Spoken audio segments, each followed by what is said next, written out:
संजीव चंदन जी, क्या लग रहा है? अब तो मैं 2 राज्यों की पूछूँगा आपसे, 3 राज्य में तो वाक़ई में लहर तो दिख ही रही है, बीजेपी वहाँ कहीं नहीं है। बाकी बचे हुए 2 राज्यों में किसकी लहर और फिर देश में किसकी लहर? संजीव चंदन जी। जी, लहर को लेकर के तो हमसे पहले लोगों ने बहुत स्पष्ट ही कर दिया। और जो 2 बचे हुए राज्य हैं, तो लहर वाले राज्य तो निकल गए, जो एक जगह बीआरएस और कांग्रेस के बीच में प्रसंग है, और एक जगह जो है कहीं बीजेपी का है नहीं, और छत्तीसगढ़ में भी लहर कांग्रेस के पक्ष में है। तो वो तो 3 आपने माइनस कर दिए, बच गए 2। तो 2 के बारे में अब तमाम तरह के समीकरण सामने आ रहे हैं। उस पर टिप्पणी की जगह मैं ये संजय जी देख रहा हूँ कि जो 5 राज्य हैं, ये 5 राज्य कांग्रेस के आत्मविश्वास की वापसी के राज्य हैं।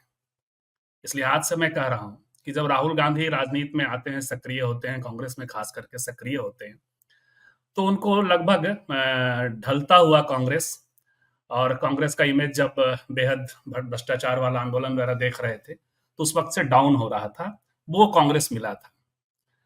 अक्सर इन लोगों ने उस वक्त खर्च भी किया पप्पू को सिद्ध करने के लिए, उसी वक्त से चीजें प्रोजेक्ट भी शुरू हो गई। अक्सर मैं कोट करता हूँ डी राजा को, डी राजा मुझे शुरू से ही कहते रहे, 9-10 से ही कहते रहे कि राहुल गांधी में खूब क्षमता है, उन्हें सबसे खराब हालत में कांग्रेस मिला है, तो किसी भी राजनेता को वक्त लगता है उसको सामने लेकर के आने, ये करने। इन 5 राज्यों में मैं इस रूप में इनके आत्मविश्वास की वापसी देख रहा हूं कि कांग्रेस हमेशा विचारधाराओं का एक समुच्चय रहा है। यहाँ कई प्रकार के विचारधारा आपस में संघर्ष करते हैं, आजादी के पहले से ये रहता रहा है। अब देखिए क्या हो रहा है इन 5 राज्यों में। मध्य प्रदेश में कांग्रेस सॉफ्ट हिंदुत्व का चुनाव लड़ रही है, थोड़ा सॉफ्ट थोड़ा हार्ड हिंदुत्व के बीच के में काम कर रही है। तो आप तेलंगाना का हंगामा देख लीजिए, तेलंगाना में क्या हो रहा है। मैंने उस दिन जब ये खबर सुनी तो मैंने मिठाई खाई थी, तो ऑन स्क्रीन एक जगह। उसकी वजह ये थी, शायद धनंजय जी के यहाँ ही खाई थी। उसकी वजह ये थी कि पहली बार अल्पसंख्यक मैनिफेस्टो के नाम से, जिसमें मुसलमान सामने है, पूरी राजनीति से पिछले कुछ सालों में मुसलमान तो गायब ही कर दिया गया है। खम ठोक करके मुसलमानों के बारे में कोई बात करे, ये बात गायब हो गई थी। तो वहां तेलंगाना में जो है अल्पसंख्यक मैनिफेस्टो जारी किया कांग्रेस ने, ये आत्मविश्वास है। छत्तीसगढ़ और ये राजस्थान में, वहां लगभग सामाजिक न्याय, ओवरऑल तो सामाजिक न्याय की बात हो रही है। बात हो रही है कि हर जगह राहुल गांधी कह रहे हैं कि जाति गणना करवाएंगे, लेकिन छत्तीसगढ़ और खास करके राजस्थान में दोनों जगहों पे ओबीसी मुख्यमंत्री भी हैं। इन्हें कहने की जरूरत नहीं है संजय जी, अमित शाह की तरह, कि अगली बार हम तेलंगाना में जीतेंगे तो मुख्यमंत्री लाएंगे ओबीसी। उन्हें पता है कि क्या जीतने वाले हैं और क्या कितनी सीटें आने वाली है। यहाँ तो कोई वो तो कोई भ्रम में है नहीं अमित शाह, बाकी जो दूसरे लोग भ्रम में हों। तो यहाँ एक ओबीसी मुख्यमंत्री, कई सारे ऐसे प्रोजेक्ट जो सामाजिक न्याय के प्रोजेक्ट रहे, आप गहलोत साहब को भी क्रेडिट दे सकते हैं, यहाँ भी दे सकते हैं। दूसरा कि कई सारे ऐसी योजनाएं हैं प्रो पीपल। सबसे बड़ी योजना जो चिरंजीवी योजना राजस्थान में टेस्टेड है। तो संपूर्ण आत्मविश्वास के साथ तमाम तरह की विचारधाराएं जो कांग्रेस के भीतर एक्ट करती है, इन 5 राज्यों में एक्ट करती हुई दिख रही। तो इसका जो परिणाम आएगा, उसको एक समग्रता में राहुल गांधी के सामने चुनौती भी होगी, क्योंकि जब आप इन समुच्चयों को साधते हैं तो आपको थोड़ा नेहरू की लेगेसी से, थोड़ा इंदिरा गांधी की लेगेसी से बहुत कुछ लेकर के चलना पड़ता है।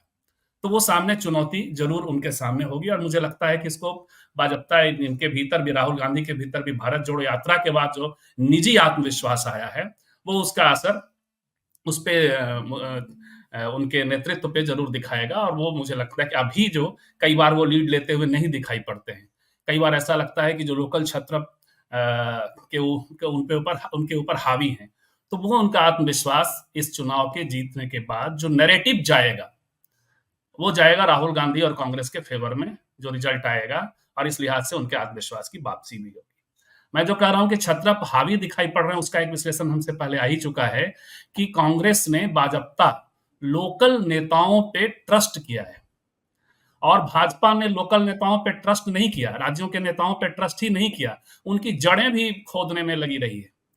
मोदी और अमित शाह इसी वक्त स्कोर सेटल कर लेना चाहते हैं।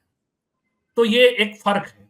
उस लिहाज से यदि और वहां से छत्रप यदि मान लिया कमलनाथ चुनकर आते हैं या राजनाथ ये वहां से राजस्थान से यदि गहलोत साहब मुख्यमंत्री के तौर पर सामने आते हैं, ये लोग पावरफुल होकर आएंगे और पावरफुल लीडर्स के ऊपर लीडरशिप यदि राहुल गांधी की खड़ी होती है तो 2024 में कांग्रेस के आत्मविश्वास के लिए एक जरूरी घटना होगी, जरूरी परिघटना होगी।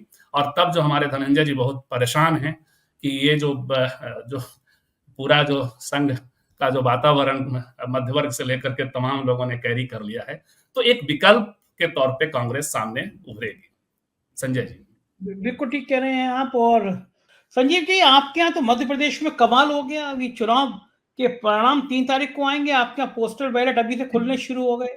ये ऐसा सीन तो नजारा तो पूरे देश ने नहीं देखा कि जब मन में आया तब पेटी खोल के और वोट गिनने बैठ गए। तो मध्य प्रदेश में जो अजूबा देखा है, और चुनाव आयोग की तो कहना ही बलिहारी है, गांधी जी के 3 बंदर। मैं तो कहा भी ये शब्द अच्छे नहीं लगते संवैधानिक संस्था के लिए, लेकिन इतना नकारा और इतना नपुंसक चुनाव आयोग शायद हम लोगों ने देखा नहीं कभी कि चुनाव आयोग गांधी जी के 3 बंदरों की तरह आंखें कान नाक सब बंद करके बैठा, उसको होश ही नहीं वो कर क्या रहा है। क्या लग रहा है संजीव जी, किसकी लहर, कौन बाजी मारेगा?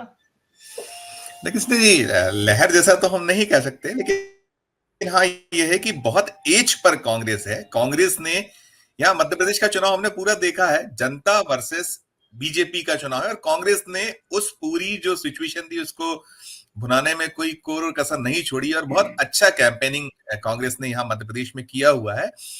तो जो हालात हैं, आप जब यहाँ मध्य प्रदेश जो इलेक्शन को कवर करने के लिए पहुंचे हुए थे, हम लोग जब घूम रहे थे, तो आपने पाया था कि जनता की नाराजगी दोनों ही सरकारों से, केंद्र से ज्यादा देखी, वो मोदी और अमित शाह या जो बीजेपी एनडीए सरकार केंद्र की, उसको लेकर भी बहुत सारे सवाल करते थे, और मध्य प्रदेश की सरकार को तो कटघरे में लगातार खड़ा किया ही जा रहा था।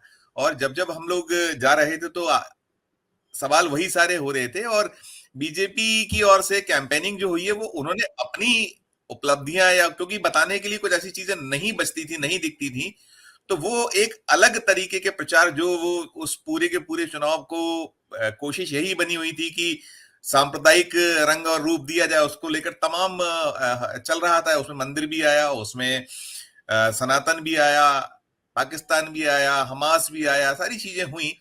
तो एक तो वो चीजें थी, तो जनता सीधे सीधे सवाल पूछ रही थी, चाहे वो मध्य प्रदेश की सरकार रही हो या केंद्र की सरकार रही हो, और पूरे का पूरा एक दृश्य वो बना था। दूसरी चीज ये रही है कि कांग्रेस का कैंपेन मुद्दा आधारित था, उनकी गारंटियां लोगों को क्लिक की है। मध्य प्रदेश में भी देखिए कुछ ऐसी चीजें लॉन्च की गई हैं इस बार जो लोगों को कहीं ना कहीं काफी पसंद आई है, हम इसको कह सकते हैं। पिछला जो 15 माह का कार्यकाल था 2018 के दौर में कमलनाथ सरकार का, उसमें उन्होंने जो गारंटियां दी थी, जो किसानों का कर्ज माफ था, किसान बड़े परेशान है मध्य प्रदेश में, कई मोर्चे हैं, इतने सारी चीजें हैं, उनको खाद बीज, तो वो सारी चीजें बाद में जब ये लोग आए, सत्ता में आई बीजेपी, जिस तरीके से आई वो देखा, और अभी भी वो जो 12,000 रुपए देने का जो गारंटी नहीं, और सबसे दिलचस्प तो ये था कि 17 तारीख को वोटिंग होनी थी और 15 नवंबर को वो 6,000 रुपए खाते में भेजे गए थे।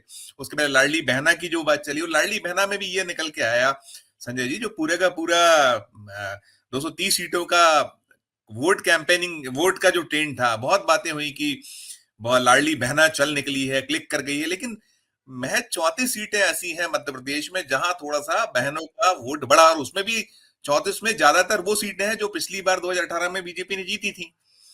तो एक वो था, और दूसरा ये भी दिलचस्प था, आपने जब 2018 से तुलना की और 2023 में देखा, तो 2018 में 50 सीटें थी ऐसी जहां बहनों के वोट ज्यादा डले थे, तब लाडली बहना स्कीम नहीं होती थी।